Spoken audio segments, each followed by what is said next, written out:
find her, she or him, you'll know immediately. Don't jump too early. Just wait. You'll find her. And that experience with geology really lit me up. So I love the sciences. I still kind of a mineral and fossil collector to this day. And I bought myself a telescope when I graduated from high school. Still love astronomy and sciences, and that's helped me in my work. So all of this together, and then I go off to, well, I'm going to go to SMU and study history, and met Thomas Jefferson in a class on Thomas John Jefferson and Jackson, and it really transformed me. Because the more I read of Thomas Jefferson's writings, the more convinced I was that this great good man really did understand the vision of America, what it meant to be an American, and what the government was supposed to do and not do, and what the future held for us. All of us have flaws, and his were certainly terrible. How do you comprehend or justify owning human beings? You don't understand it. It's not something that we can probably ever really understand because you don't know that we don't know that era and that mindset. He couldn't balance a checkbook. Never could balance a checkbook. Just let people come over and live in the house, and he had no money, and he just kept driving himself deeper into debt. But he always made a big point talking about not the driving future generations into debt. He wouldn't do it for the people as a whole, but he sure drove his family into bankruptcy. They had to sell Monticello for the creditors to pay off the debt that he'd accumulated, entertaining all those guests and buying all those books that he couldn't afford. So a lot of contradictions in that wonderful good man's life, but focus on his writings. You think about what he did for this nation, and it's extraordinary. And one of his core visions for the country, the one that I really want to leave you with here today, and in the brief time that we've got, and then leave you with, open it up to questions and challenge your thinking as best I can, is that Jefferson's vision for America was that you and I, as individual free people, were given by the hand of God all these rights, powers, and privileges, and that we, in America, the vision that he and James Madison had for the United States, the Jeffersonian Madison vision for America that I really try to follow as a congressman. And I do my best not to refer myself to as a Republican. I try to avoid staying away from Republican or Democrat and focus on what's fiscally conservative or fiscally responsible and liberal. What is, I do call myself a Jeffersonian Republican with a small r. And the reason is that Jefferson always called himself a Republican. Never, ever called himself a Democrat. And the reason he called himself a Republican is because we're not, as you probably know, a democracy. We're a republic. And he called himself a Republican because he was committed to the preservation of the American Republic with a small r.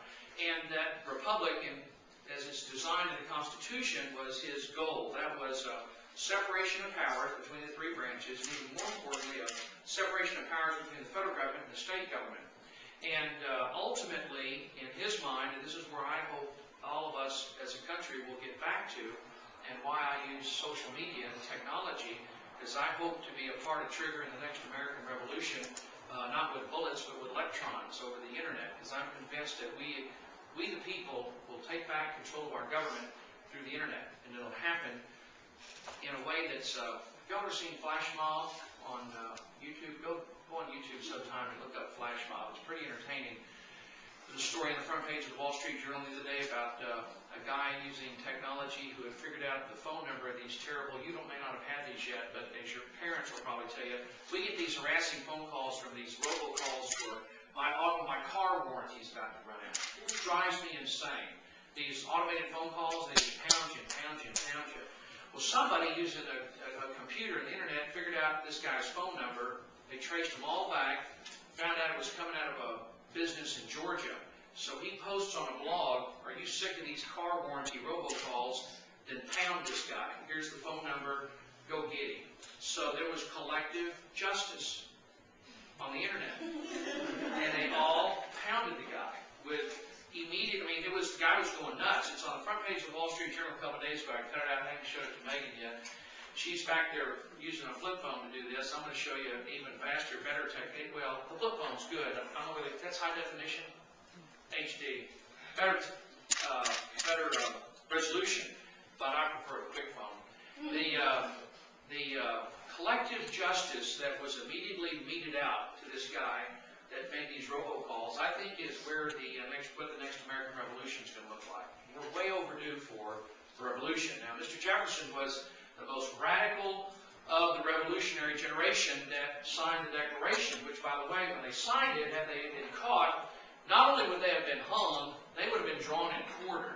And if you've ever seen the movie Braveheart, if you've seen that, I mean, it's grisly. You're old enough now, you may have seen it. What they did to Mel Gibson in that movie, that actually is true.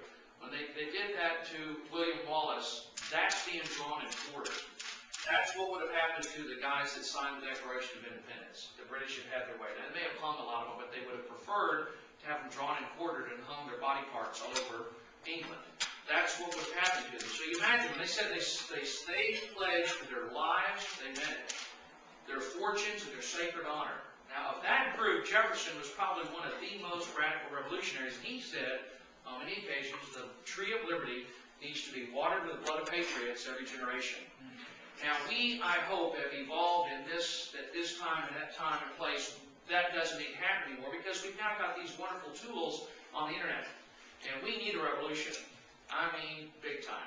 Because if you think about the control the government has over you, your family, your life, your money, your freedom, you've lost about all of it. And what Jefferson was trying to do, and I'll illustrate with this, and I promise I'll stop for questions, is that he was aiming to, in his mind, what the American Constitution tried to achieve but didn't quite get there because it was full of flaws and errors, because we're all human. That the Constitution allowed slavery to continue because these hardheads in South Carolina and Georgia wouldn't let it go. So they designed the Constitution. They thought they built in a mechanism where it would evolve and slavery would die.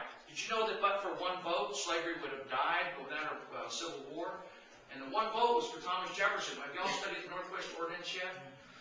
I hope so. Yeah, the Northwest Ordinance, are you familiar with it? Have y'all talked about that? Is that something we can ask about? Y'all familiar with the Northwest Ordinance that Thomas Jefferson authored, but he was a member of the Confederate Congress. I think, what did they call it? The Congress of the Confederation?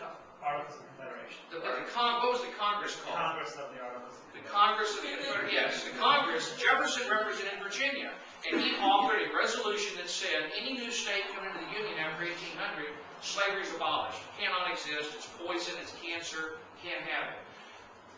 James Monroe, and I've read a lot of Jefferson. I picked this up only a few places, and this is the story that is, because none of this was written down. I think Jefferson was trying to protect Monroe. You just don't see this. James Monroe promised Jefferson he would vote for it. And the critical day of the vote, Monroe was sick. Didn't show up. And the Northwest Ordinance failed by one vote. Now, had that passed in 1783, 1785 and 1787. 1785, 87, just imagine. No civil war, no poison to slavery, but it just died for the poison that it is. Jefferson authored that. So he really believed we had to have this revolution every 25 years in order to preserve your liberty, our freedom as individuals, to control, as he said in a wonderful letter to Joseph Cable in 1816, when he was an old man. He described, only 10 years before his death, he said, the goal, my dream for America, that we held out as the revolutionary generation, was that we individual Americans would control everything that we could see and touch in our lives. The government had no power over us. If you go to the Jefferson Memorial, you'll see around the top it says, Jefferson said, the law has no jurisdiction over the mind of man. There's no jurisdiction here, which is why I voted against hate crimes, and no prosecutor wants it.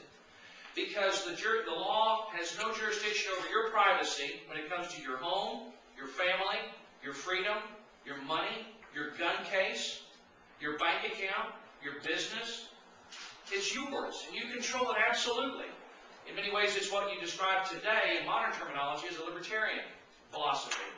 But it's the best philosophy because you, as a law-abiding, educated, decent American with a good heart, this country's full of people of good heart. That's what's made the country great, is our hearts. That's what George Washington